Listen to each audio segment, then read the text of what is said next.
Welcome to our happy-go-lucky friend, little Billy O'Reilly from down the street. Hello, Bill. How are you? 6'4", Beck. Don't be diminishing my height. You are an enormous person. Have you ever? But I'm in shape. Have you ever met what's Ham Hands, the guy with the bananas for fingers? Tony Robbins. Tony Robbins. Have you ever met Tony Robbins? No, I have not. No.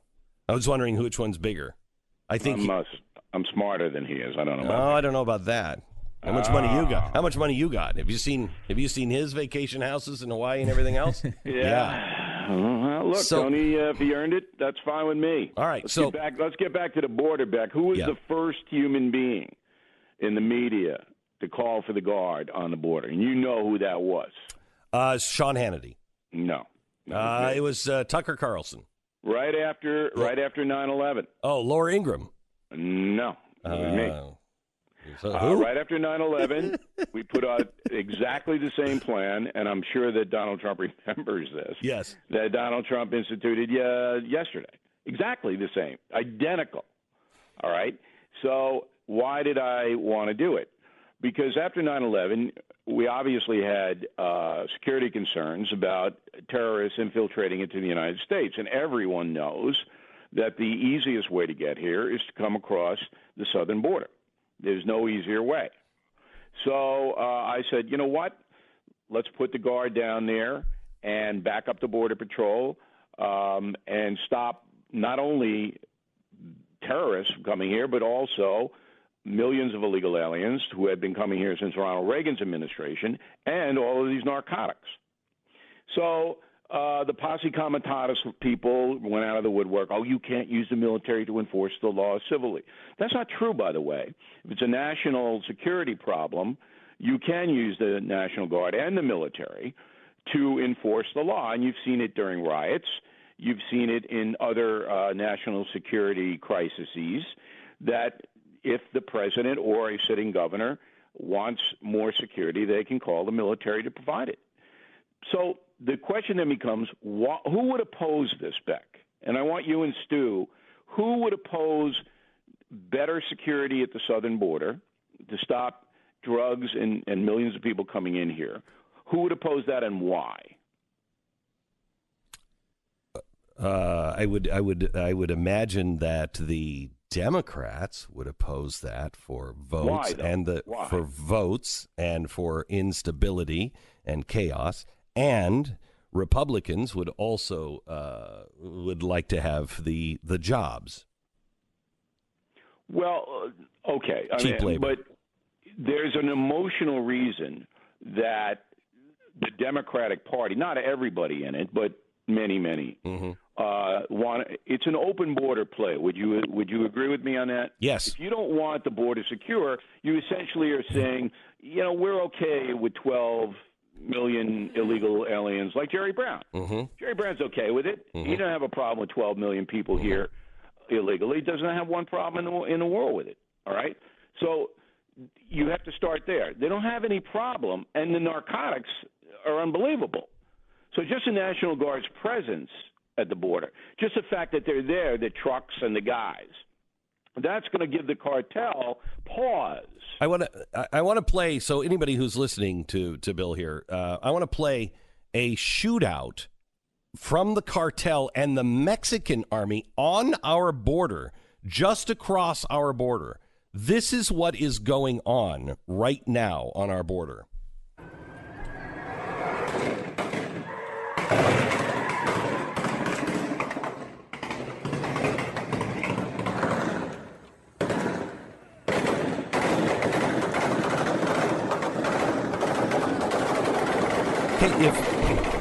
If that doesn't sound like a war, you're out of your mind. That's what's happening right across our border. Is that in Juarez? Did you pick that up from Juarez? No, that is right across from a town. I don't even remember the name of the town. A little teeny town I think I've never even heard of. Yeah, because Juarez is the murder capital of the world. All right, so we all know, anybody who's fair-minded in there, we all know that there's danger. And that this 1500 march, which is now broken up because the Mexicans got scared that Trump would do something with NAFTA if they didn't stop it. So the Mexican government had stopped the 1,500 march of migrants toward the U.S. border. But everybody knows there's danger down there. Nobody is going to put forth that Mexico is an under-control country. It's not. And so we have a national security problem, just like the Israelis had the problem with Hamas and on their border. Same thing. Okay? There's danger. People are dying. All right? About 50,000 people died in Mexico, and a lot of them on the border. By the way, that is across the border from Donna, Texas. Yeah, I don't know where that's probably near Nuevo Laredo or whatever. But the point of the matter is you got to get to the root cause of the opposition in the United States.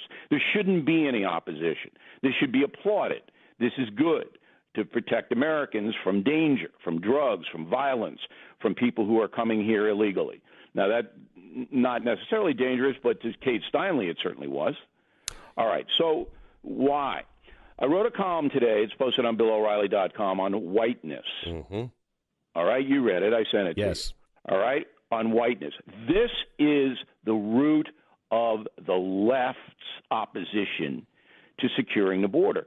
They don't want white people in charge of the country anymore.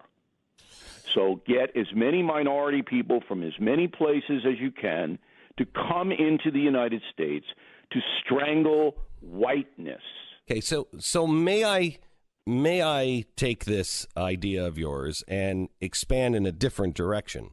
I'm not sure that is really what the left is all about. They use race. They're using whiteness. But I think, Bill, last night I went back and I read You Don't Need a Weatherman to Know Which Way the Wind Blows, which was the manifesto of the Weather Underground. I think they are doing the manifesto. They're doing what they set out to do, just in a different way. That whole thing was to cobble together everyone you could to topple the United States government and to topple our system.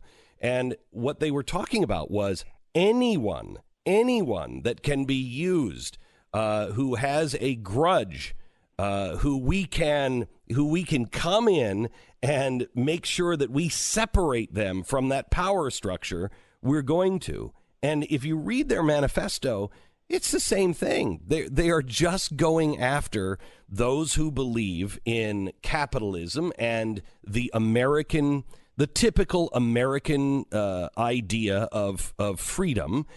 And I think that's what they're doing. They're just sowing the seeds of revolution. Yeah, I mean, you're basically saying to the American people, we oppose any kind of border security because we feel that migrants should be treated with dignity, and we are a welcoming nation, and we should let everybody in. Right. Now, they're not going to say we should let everybody in, but they will say the other two things. All right, we're a welcoming nation. We ought to feel sorry. We have to. But I'm telling you, if you listen to the far left right now, it's all about whiteness, white privilege, white supremacy. Correct. And I'm saying to myself, what is going on? What? And they brag about this census says that white Americans will be a minority soon, and this is a celebratory thing. Now, I don't care what anybody's skin color is. I just want the best people, and it doesn't matter to me. But if you're going to social engineer, and that's what this is all about, it's social engineering. And they'll take the narcotics. They don't care about opioids or anything like that. So what? The cartels are smuggling, so what? Do they care? Did you ever hear one liberal Democrat stand up and say, we've got to fight these cartels? Ever? Once? I never have. Ever. Bill O'Reilly, his op-ed today is The Idiocy of Whiteness, and we'll get more of that and more on the News of the Week with Bill O'Reilly in just a second.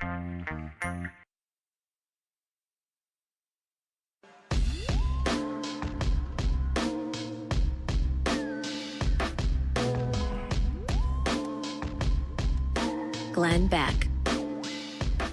So, Bill O'Reilly, When I was at Fox, and we were going through boycotts, Fox was actually leaking things to bad, the other side, and I think trying to put me in my place, which is fine. It's the way they did their business at the time. I found it really good news that they came out as strongly as they did for Laura Ingraham. It kind of surprised me, and I was glad to see it. Your thoughts? Well, I think they had to do it because of me. Media Matters did the same thing, sponsor boycott on me after you. So that this is the fourth one because they tried it on Hannity too. After that murder investigation thing, so there were 4 Media Matters-led investigations. Unfortunately, this kid, David Hogg, allowed Media Matters to manipulate him, and Media Matters used him to drive the sponsor boycott against Ingraham. So when you have 4 pretty big names, Beck, O'Reilly, Hannity, Ingraham, all being attacked by Media Matters, I mean, the company had to stand up and say, we're not going to throw Laura Ingraham over the side, because if it didn't, I mean, their numbers are down anyway. I don't know what the future would have been over there, but I was happy that they protected Laura in the sense that this boycott thing is so un-American, it just drives me crazy. Do you how bad this is? Do you kind of in a way feel bad for David Hogg? He was on TV the other day. Though there's no shadowy characters behind me. He not. I feel bad for him if he doesn't know he's being used. You think he knows? It's an absolute. On BillO'Reilly.com, we listed. All right. All of the interactions back and forth, the timeline between Media Matters and David Hogg. And I want to know where are Mr. Hogg's parents? I mean, we thought don't of that this heard morning. A word from them. But there's no doubt that Media Matters coordinated with this teenager to attack Laura Ingraham and try to ruin her career. And why do you say that there's no doubt? Because of the timeline. Because Media Matters, if you look at right after Laura tweeted about Mr. Hogg's college situation, which he had talked about on television, within hours, all right, Media Matters was in compiling sponsors and then gave them to David Hogg, who then tweeted them out. David Hogg has no capacity to find out Laura Ingram's sponsors. Mm-hmm. You know that. Mm-hmm. All right? But Media Matters has all the Fox News sponsors, and they just funneled it over to him and then used him as the spearhead for the boycott. And then, of course, the companies panicked. You can't come up against a 17-year-old Parkland survivor.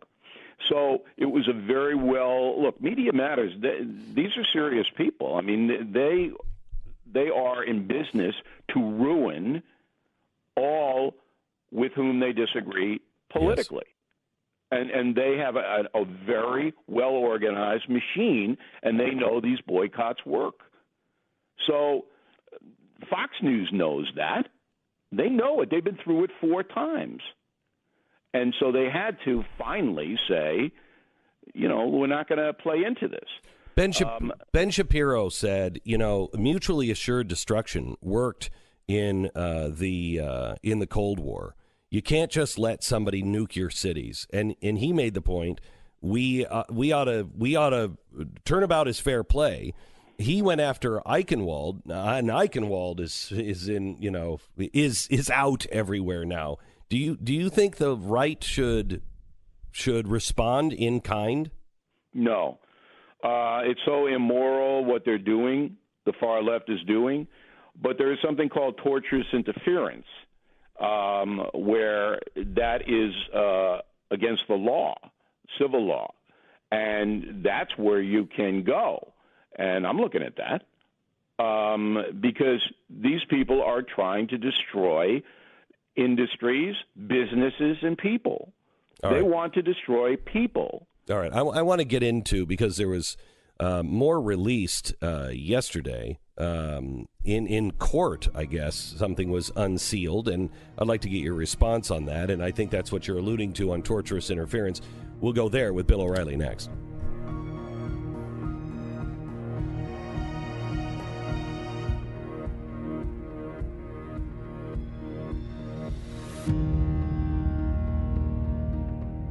Glenn Beck, Mercury.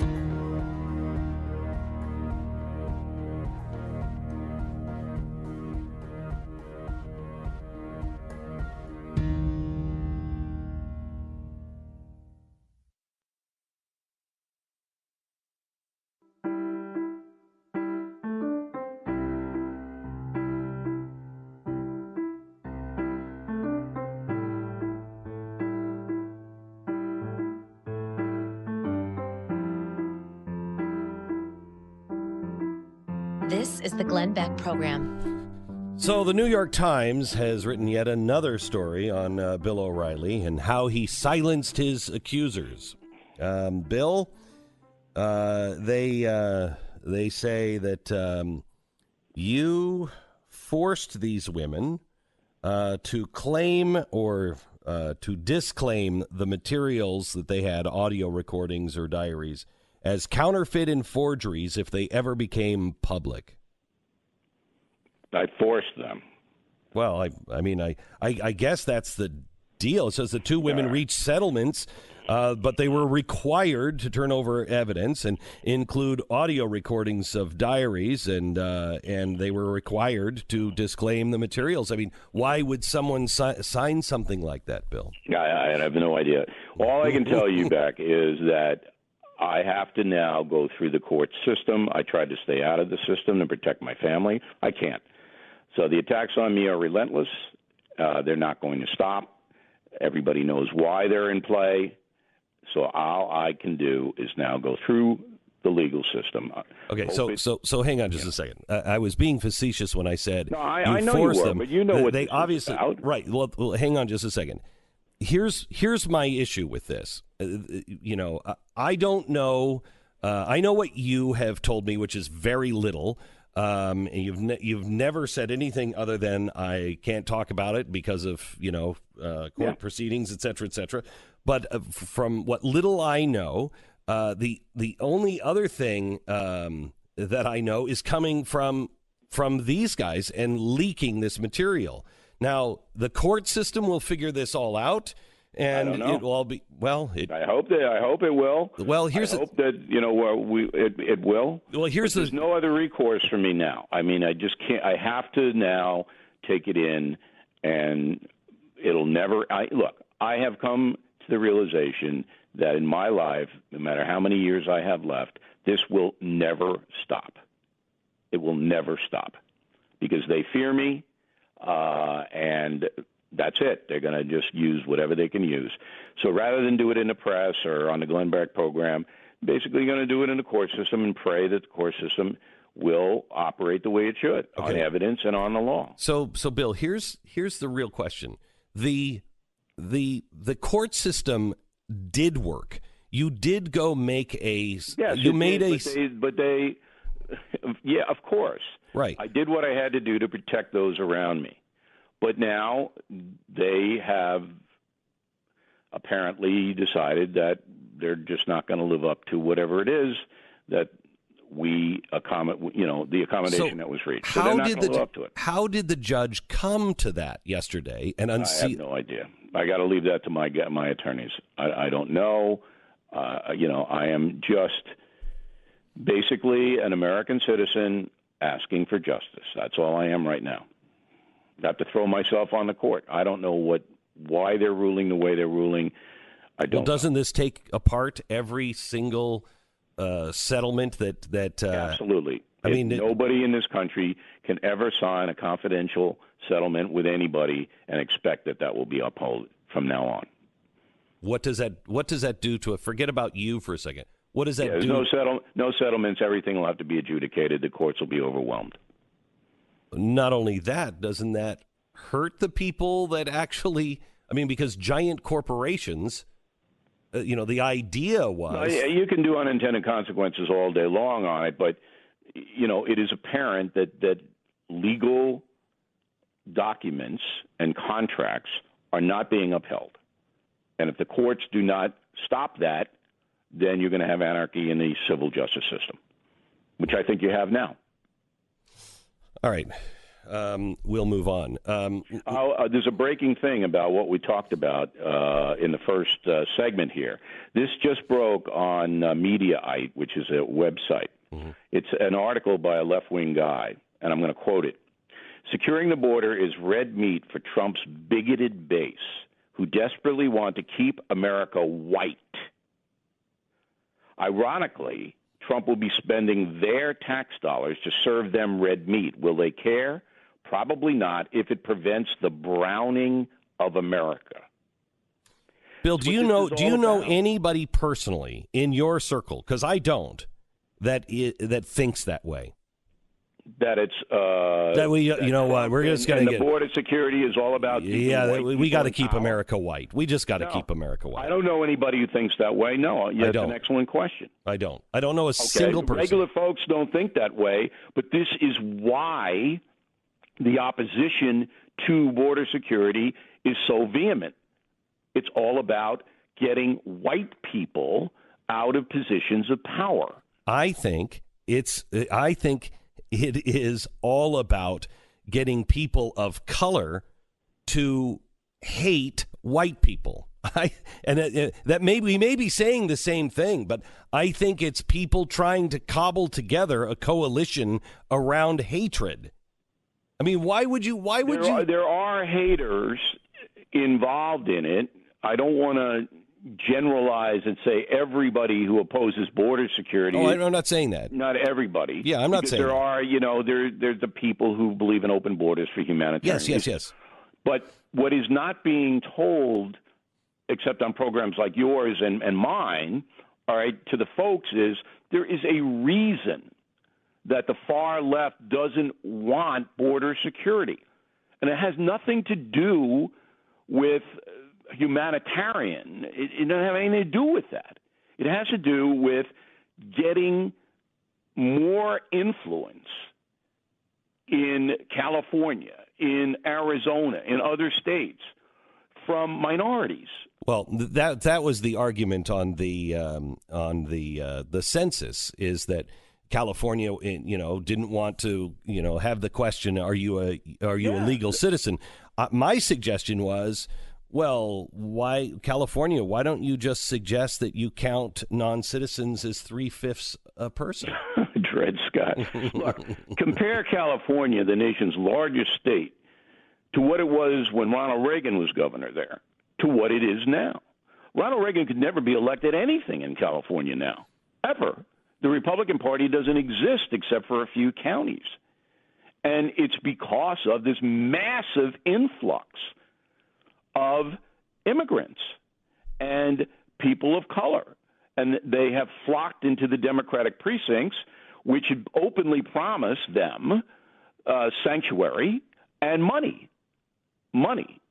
And therefore, California is bankrupt. Therefore, it has the highest tax states in the union to pay off all of the promises that they've made to the new voters. But the new voters now have tilted it out so that there's never going to be a Republican elected in California or New York, because New York City did exactly the same thing. Does it have anything? I keep going back to the radicals of the 1960s, because everything is so radical right now, and it all seems to be playing into, again, almost the Cloward and Piven overwhelm the system. There is no way for the state of California, which is already taxed to death, there is no way for them to pay for all of the services. No, they can't pay for it. Right. So, collapse is in their future. To them. It doesn't matter because they hold political power in Sacramento. And so they can pass their insane agendas that people are, wait, what now? What are you telling me? I can't drink coffee now? I got coffee label? What? And this is the reason that we have a porous border and a border that's dangerous. It's actually dangerous. It's all about voting. It's all about power. It's all about getting the white people out of power. And people should know what the real reason is. Bill O'Reilly from BillO'Reilly.com. What do you have coming up? We have a interesting take on why the media, okay, they've lost the Russian collusion thing back. You know that, right? Mm-hmm. Yes. It's over. All right? So it's now, okay, we got to get Trump. We can't stop. You know, the rules of radicals, Saul Alinsky, is you can't stop. That's what's happening to me. You got to continue, because people then get exhausted and say, okay, we're better off without whoever's being attacked. That's the strategy. So the women, all right, they came up after the Russian thing. That didn't really work out for them, as Trump's Rasmussen approval rating's 50% now. It didn't work that well. So now where next for Donald Trump? Where next? And that's what we're going to do on BillO'Reilly.com tonight. Thank you very much, Bill O'Reilly. All right. BillO'Reilly.com. Good to talk to you, Bill. Have a good week. We will make America great again.